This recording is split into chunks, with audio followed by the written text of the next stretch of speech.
Oh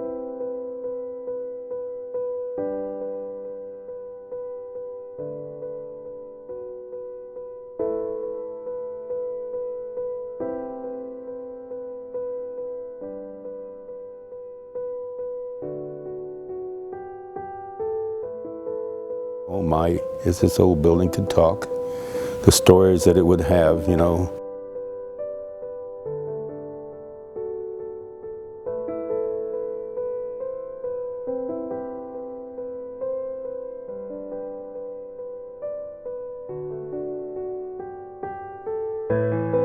My name's Henry Robertson, and I was with the great class of 1947, Joplin High School. I'm Milo Harris from the class of 1947. I am Mary Ann Moore, class of 1948. Yeah, my name is Conrad Gubera. I attended Joplin Junior College here from 1958 through 1960. My name is Lloyd Buhner. I was a student here at Joplin Junior College from 1962 through 1964. My name is Susie Alcorn, class of 1975. Hey, I'm Cat Johnson, class of 1978, the Joplin Memorial Eagles. My name is Diane Sadler, the class of 1978. I'm Ann Jernigan. I taught here from 1993 to 2000.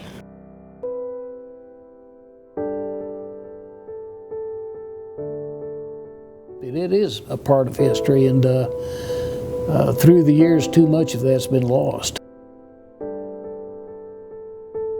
It's really hard to imagine how many students have gone up these historic stairs through the years. The hallways look the same. Just every room I see, I remember a teacher that was in that room. And I'm just tickled that they have kept it in the school system. My brothers went here for I think it was junior college back then. It means a lot because it's a gorgeous building. This building to me was important because it enabled me to get a better education, and also it allowed me to make friends, establish acquaintances that I still cherish. They laid the cornerstone in 1917 on George Washington's birthday, and it took one whole year to build this three-story magnificent structure.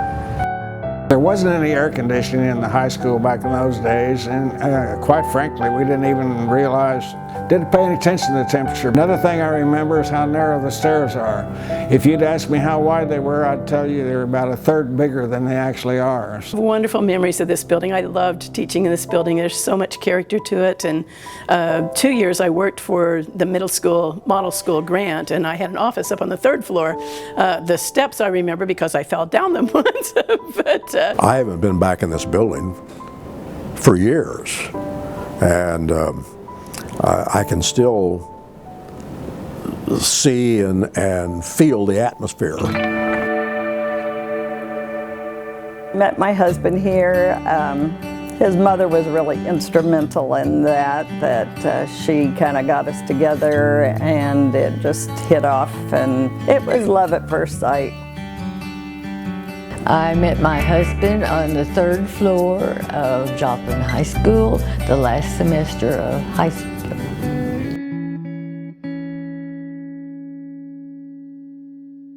We grew up during that period of the war and afterwards, so a lot of our life and our social were rounded around the war.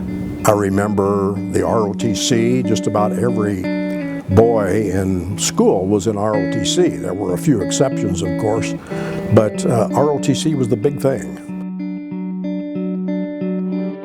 One of the most valuable courses I ever took here was typing, taught by Miss Best, and she was the best at the best. Linda Weaver made everything very easy to learn. She was a general science teacher. It seems like yesterday because I really am not any older. I still act like a high school kid sometimes, which is sad, but I don't want to, you think about that and you look at your books and you're like, gosh, where did the time go?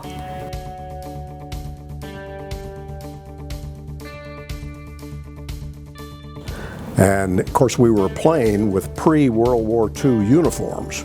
We had the soft helmets and no face masks, and old woolen jerseys, and football pants, New uniforms were ordered, and Kaminsky kept promising us every week, the new uniforms will be in next week. Next week. Well, next week never came. But the big thing that I remember was the Thanksgiving Day game against Springfield. Springfield had one high school at that time. My senior year, it was Springfield's turn to be the home team. So we loaded up in an old 1936 Rio school bus that was sputtering. We barely made it to Springfield, to the football field. When we played that game, but the key thing I remember is, in addition to winning 13-6, was that we were still in our old beat-up uniforms. But the week before, Springfield got their new uniforms, and they came out with these molded plastic helmets with face masks and the slick pants and the slick jerseys, and they suited up 70 players, and they kept coming out and coming out. It was just like a wave of players kept coming out of these dressing rooms, and there were only 16 of us, and we were already on the field to be warming up first. And here they came. Well, the bottom line was we beat them 13-6. It was Thanksgiving Day, and after the game, we changed back into our street clothes, packed away our old dirty uniforms and our duffel bags. A couple of us went to Coach Kaminsky, and we said, we won the game, we're hungry, it's Thanksgiving. How about buying the team a Thanksgiving dinner in Springfield? Kaminsky says, hey, I don't spend money in Springfield. I'm not going to spend any money over here. If we're going to spend money, we'll spend it in Joplin.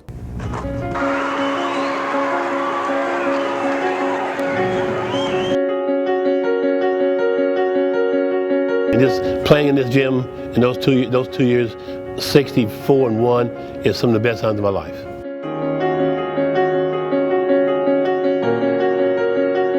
I can tell you, we're playing really a lot better than I thought we would. You know, I don't know how far you can go with a 6'1.5" center and 5'11" forwards, but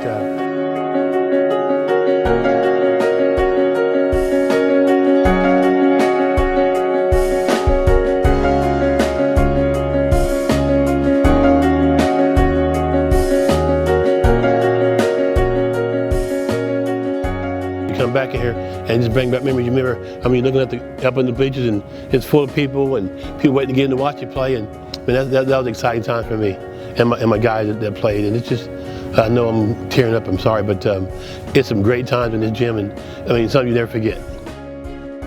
I want to tell you the story about a classmate of mine, Hoppy Folk, who was blind. He was a student here. He had a little foreign car. I'm not sure what it was, maybe a little French Peugeot, a little compact car. And he was the only guy in school that had a car. So he and his brother would drive that car to school every day. And he would drive it. And his brother would tell him when to stop and turn. And then one day, we tried to bring that car into school, into this building. And so a bunch of us picked that car up. It wasn't very heavy. And we carried it up the front steps of the school and almost got it in, but we were met at the front door by Glenn R. Dethridge, the eminent principal of this school. And he didn't say a word. He just looked at us and gave the motion of turn around and go back. I'm Susie Cook of the class of 1932, and I'm 103 years old. I'm one of the oldest, and my mother didn't drive, so I drove the car. And I'd get up and go to the spring and get spring water to put in my car. And then when I got to school, I would drain it because I knew it would freeze. Seems like we had colder winters. And after school then, I had to drive down to a filling station and put water back in it.